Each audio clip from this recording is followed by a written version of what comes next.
Hello and welcome to another one of D's ADD videos. Today we're going to look at some examples of electron configuration for these elements.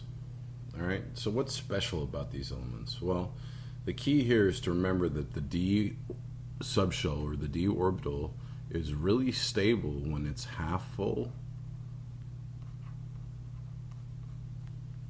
This is d block. D suborbitals or subshells. And if it's half full or if it's completely full, it's got added stability. So what will happen is anytime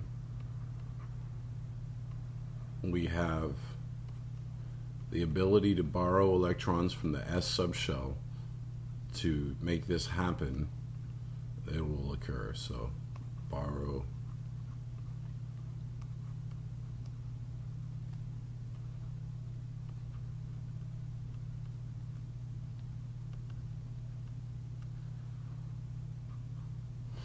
Okay, so what do? Well, I take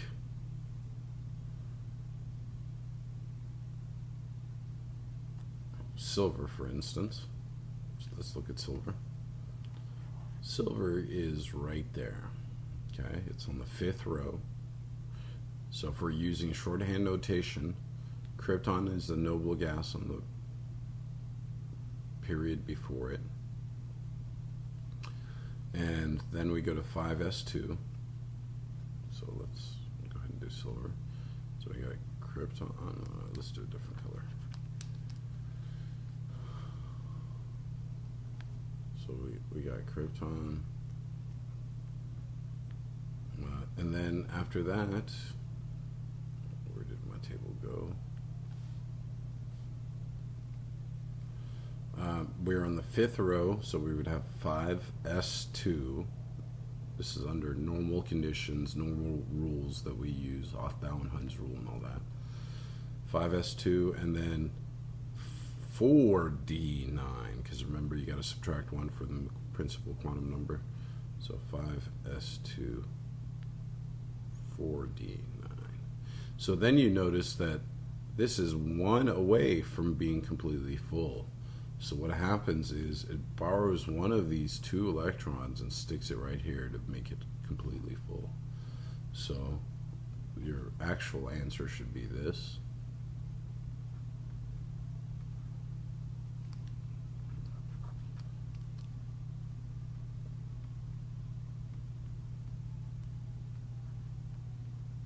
Okay, that's silver.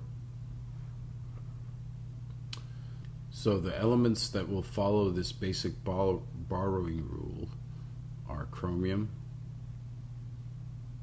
copper, let's see who else follows the rule, gold,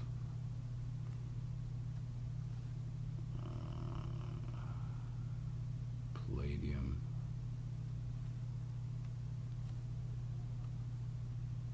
and silver. Okay. The rest of them are exceptions to either off-brow. Oh, forgot about molybdenum over here, sorry.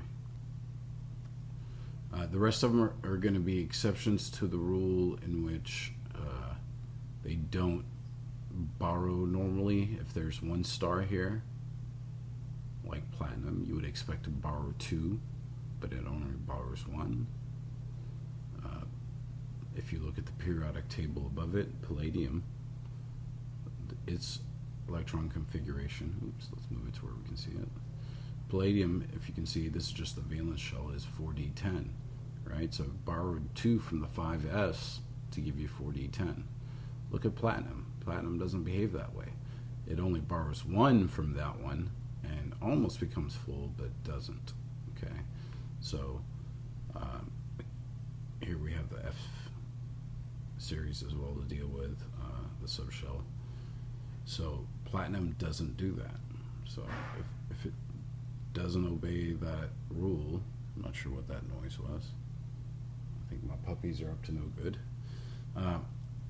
It's got 1 star if it doesn't obey that normal borrowing rule. Now if it's got 2 stars, I think they're doing construction outside my house. Sorry about those noises. If it's got 2 stars, it's just not following the general electron configuration building. So it's not following this trend here. Okay, if it's got 2 stars. So make sure you practice, and you're definitely responsible for the highlighted ones. Those are fair game for a test. Some of these other ones are a little extreme to ask. Platinum maybe, but definitely know the yellow ones. So that's it for the basic barring rule that you will have to know for electron configurations. Make sure you practice it and know these. The most important part is just to do a few of them, okay? Make sure you watch the next video that deals with cations.